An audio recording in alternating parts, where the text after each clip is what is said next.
to use it both effectively and efficiently, whatever it is, the app that you're going to do. So what I wanted to show you a little bit of are some practical examples that we've done to show you how to apply some of the design patterns. They're not necessarily terribly complex, and they're in various forms of prototypes, but it's just an interesting way to see, okay, what does this design pattern mean? When I go onto the guidelines and it says something like, cinematic experience, well, what does that mean for this neat tool that I'm building or this experience that I'm building? So that's really what I want to talk about. So when you go to the design patterns guideline, you'll see that beyond things like layout and custom controls and the various tools that you need to use on your screen, there are more macro type of design patterns. And they're listed here. We have the link, but I'm sure you're all quite familiar with them at this point. So what I wanted to do was just take a couple of these and walk through what, one way of applying this design pattern into something in the real world. So what does it mean when we say BlackBerry Flow? BlackBerry Flow, you've probably heard multiple times in the past day or two or weeks leading up to the launch. So the idea that, in a nutshell, it just keeps the momentum going. Remove stuff that you don't need so that you can accomplish the thing that you set out to do. So things like, it might help to predict your behavior, but in general, it might do little things like help customize your menus, ultimately to help people connect and to keep the communication at its core, of course, which we're going to get to in a second. So what does that mean? That's a lot of sort of high-level kind of stuff. How does it translate into the real world? So this is a mock-up from, on the older OS, the conference application. So for previous BlackBerry jams, we designed a little application that would allow you to register, check the sessions, read speaker bios, that kind of thing. And because of the way that the information was laid out, there was this discrepancy between the general agenda of everything that was happening and then my agenda. And there was no clear link other than the words and the fact that it would assume that you would figure this out. But there's just sort of that disconnect between how you're organizing your time. So how do you improve this user experience flow? There we go. Is the segmented controls that you have available to you, now you can actually see the relationship between the general agenda and the things that are important to me and understand the relationship between those two. So it's just it's a very small example, but it's just a way of helping the user to connect with what they need to, see what makes sense to them without other stuff getting in the way, without you forcing the user to come to their own conclusions. You can use nice little custom controls, it's not custom, the native control to help organize your information and present it to the user so they don't have to think about it. And actually, an interesting point was that we were talking about you can apply these design patterns, of course, to any runtime. That was done in WebWorks. We're going to look at another one from Cascades, but those are a practical example of you can actually use, of course, and apply these design patterns into whatever runtime you're using. So what does it mean when we say content is king? Is to remove all of the extra stuff and let the user see what they need to. So for example, get rid of the Chrome, get rid of the affordance, get rid of all of the extra stuff that tells the user what you think that they should know about. The affordance of navigation, the affordance of what comes next, you get from actually physically picking it up and interacting with the device. So just remove all of the extra stuff except that there's content. So what does that mean? Again, it's sort of at a high level. What does that mean in a practical example? It's little things like the list control. The list control, each line item is fully selectable. There's no extra action buttons. There's no affordance here for what you can do with a list item. But the affordance comes when you physically pick up the device and you start to play with it, and then you see where you need to go. So it's another way of translating, when you're talking about translating what's on the desktop to the mobile. You don't need to have a button on the side that says add, because you don't need that affordance on a mobile device where on the desktop you do. So helping the user to focus on the content, bring it to the top, let that shine, and get rid of all of the extra stuff you don't need. So if you want the action, if you want to see what you can do, once you start to interact with it, now you see what's next. So little things as well, how you lay out your screen.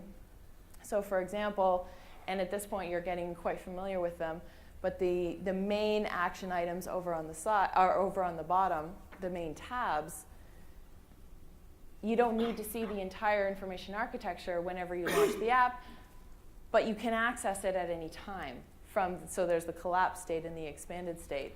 And then of course you can see that the tabs along the bottom, the main part of the action, and they are redundant on the side, so you can see the rest of the menu, the overflow menu.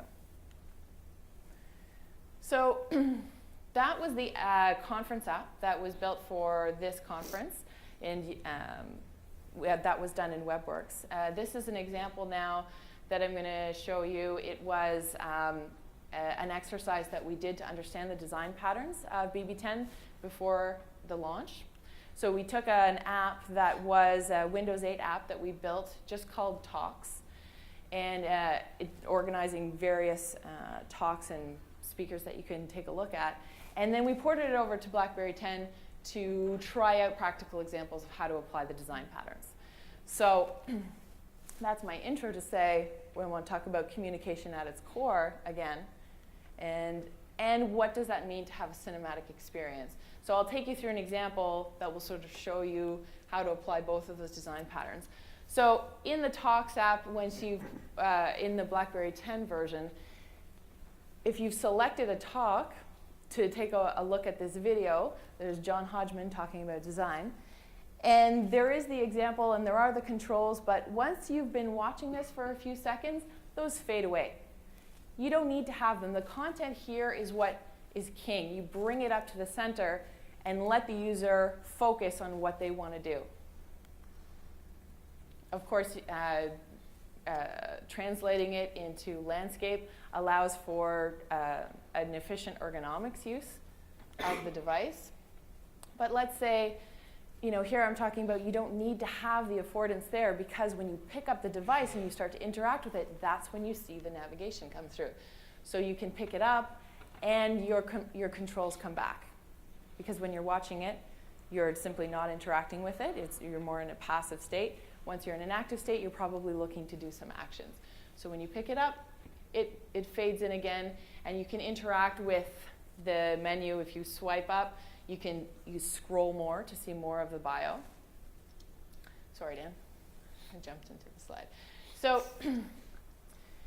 they're just some small examples of how to apply the design patterns to every day. Everything is, of course, needs to be taken within its context, but to see what that means is to take these sort of high-level, flowery words and then translate them into something like, what does that mean for me? I'm hoping that some of these practical examples will help to understand how you can take these design patterns and make them real. So I'm going to hand it over to Dan. Do you need that? Thank you. So today what I want to talk about is transitions and animations. Why only this? Because as Meaghan mentioned, most of the rest is already, you get it for free. So the way I'm going to do this is by showing you a little app that I worked with one of the BlackBerry employees.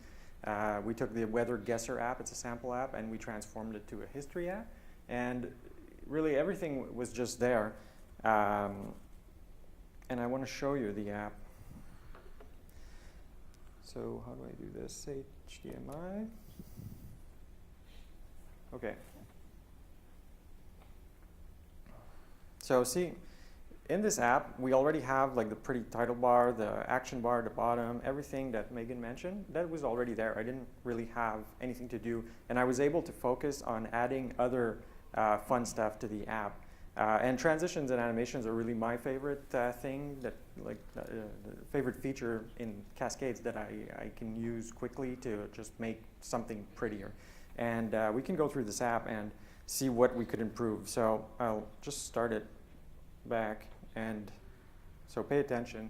When it starts, you go from a blue screen right to the loading activity indicator and the list, and they just like kind of pop up there immediately. One of my favorite improvements that I add to everything that I can is making things fade in, and I think you mentioned that too in your cinematic experience, right? So I'm going to show you how we could do that for this page. And these lists as well, they have kind of the same principle here, where they just go from activity indicator to poof, you get a list. And maybe something else that we could do is, just to show you some of the code on how to create transition and animations, is maybe we can animate some of these things that you see on the info screen.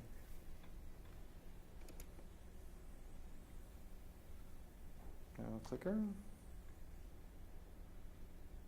What am I seeing now?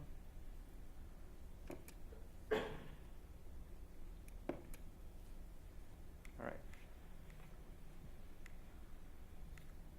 So, like I said, the initial page could fade in, the activity indicator could fade in and out, the list items as well. There's more things I wrote down if you want to take a look at the app after the presentation. But I'm going to just do a few of these because we don't have time to go into more. So fading in, how can we do this, and where should we do this? As I mentioned, I'm only going to apply it where it makes sense, and that's where I'm switching. I'm already on a page, and I'm switching from some state, which is the activity indicator working, and to the list appearing, or maybe the error message popping up. I'm not switching, I'm not navigating in this case, so I want to have that smoothness in the page, right? So let me just move my slide. How can we do this? I'll just show you the code quickly. It's actually quite simple to do that, and this is one of the fun things with Cascade.